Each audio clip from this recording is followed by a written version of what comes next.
Right, so here's my bits for today. Got a discount on this because the cover's broken, but one of the things that makes a truck is when you pull on it, and it goes and the brakes go on. So that's what we're going to make happen. Bought this. Everything is in Lao, so that's fantastic. Even the printed stuff. Oh, it says Volvo. That's helpful. But I don't know. So it's a Volvo brake valve. That's mildly damaged, so I got it on discount. I've just got to figure out what port is what. There's 5 ports on it. I've only got to activate one little diaphragm off it, but so I put fittings in there and the hose and blow down the hose and see what happens, see where the air comes out. Just doodle around with it until I've worked out where I want my feed and my diaphragm to be running from. Right, she's in, a little bit rough and ready, but like I say, I'm replacing this whole plate, so it's just to get it running, and she'll be just within reach, I think. Sitting way over there, but you know, like I say, all this plate will be replaced, and I'll do something a bit better next time. Alright, just a bit of an explanation about why this plate is so rough and so beaten about when the rest of the truck is actually not too bad. So the cab is mounted 2 points at the front, and the whole cab pivots on its hook that holds it down. So when the chassis is flexing, when it's just sitting stable, it just sits down and comes down and seals on here. But when the chassis starts flexing, the cab just pushes down on here and basically wrecks it. So when I do make this again, I'll be putting a pivot in the middle so it can flex with the cab and hopefully not self-destruct like they do. Right, they're just mounted on each side and they just wreck themselves. Come on, fuckers. There you go. Look at that. Go on. Easy. Dog, come on. Nutty, come here.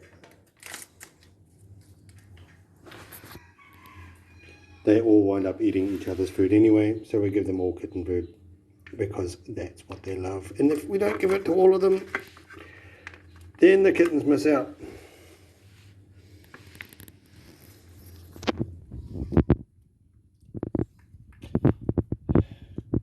Yes, you're a bitch. Alright, here we go. Oh, tripping hazard, carry on. So I put this in yesterday, and got the 3 outlets. Generally they're all open, but in one position this one is blocked off, and the other position these two are connected.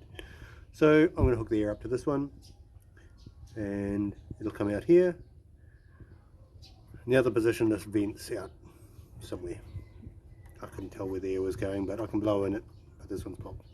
So hopefully that'll work, and if it doesn't, I'll try something else.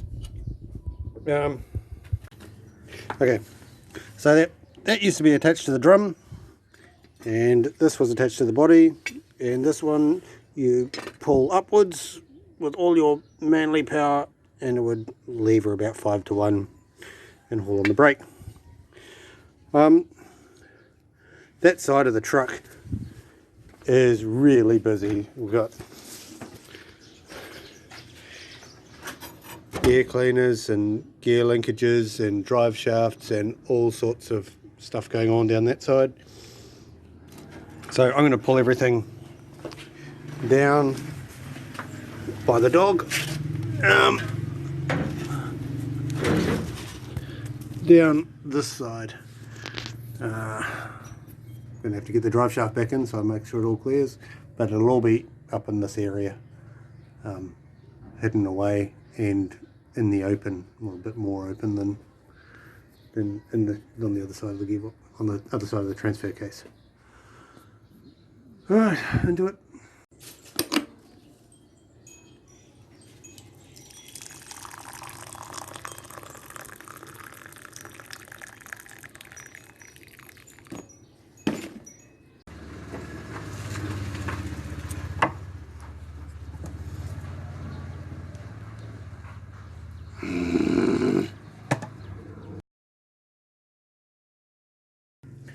Okay, so this thing takes a bit to move.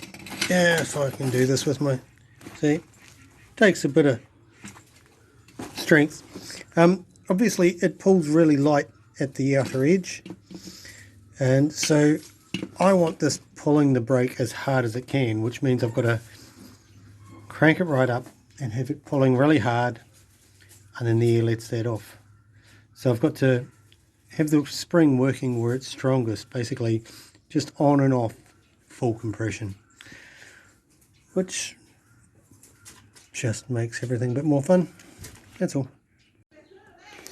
One of the problems with living a bit remote is that here in Asia I can't get good heavy wall sections of small dimension tube. Like once you get up to big stuff, anything over 4x4 or 100x100, then you get decent wall thickness. But in the light stuff, this is, I hunted around a scrapyard, found this piece which is heavier than what is for sale new, but it's still only like 1.2 mil. So I'll be smacking that off, but I'll be putting plates in the end just so that when I secure it, it actually stays there. And this is just to go across the chassis as a bridge. I don't want to mount the brake unit up under the deck because the deck's a bit shit and I'm probably going to change it. And that's it. Right, so she's all installed. Extended, long. Currently no braking at all. With the air on. And because I can't be bothered climbing up, we'll just release it here. If I can.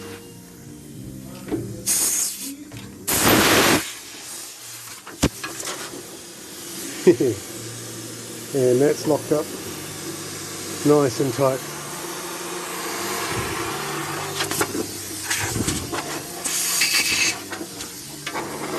Push fittings.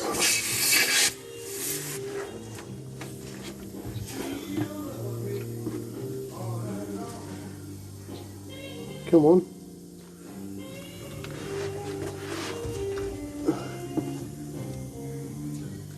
Oh, right, it's moved.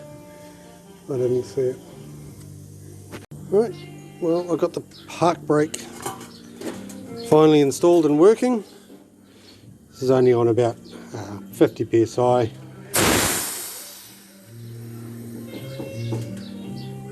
But she functions. That's good.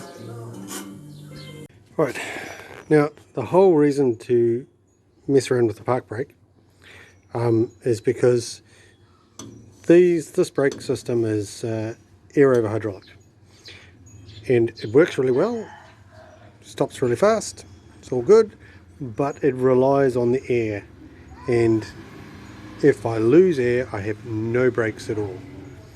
So I modified the parking brake so that the parking brake is air release. It takes air to deactivate the park brake.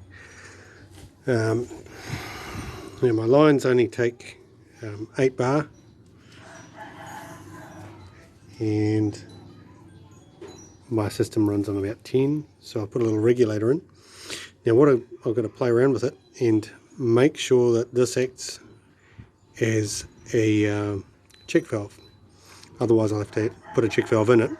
But once the air goes to the park brake system, I want it to stay there and hold there, so that if I dump my air and everything goes wrong, I can, at the time of my choosing, apply the park brake. Slow down with the engine braking, and rather than just shut the engine right down to stop, I can just apply the park brake to bring it to a final resting halt. And that'll be that. And the other thing is, the park brake wasn't actually working before. It just was shit. It needed rebuilding. So I did. Right. So I just charged the system from my compressor. This regulator is just acting as a socket, basically, to get the fittings male to male.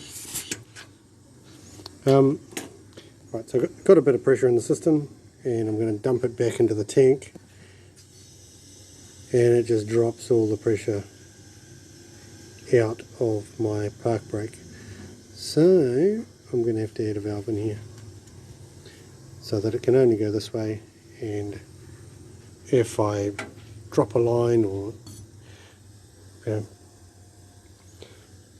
this has to move at some stage. It's a bit vulnerable, really. If you pop that off on a rock, it'll be bad. But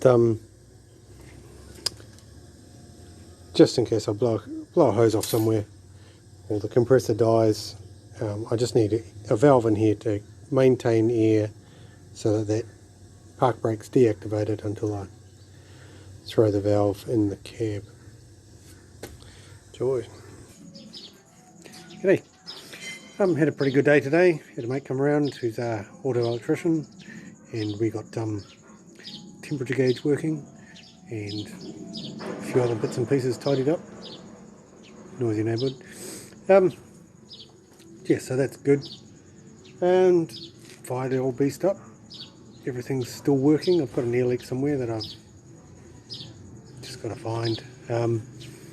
But no, it's all pretty close to actually driving on the road, which is nice. That's why I'm doing it. And yeah, that's the end of this video. Cheers.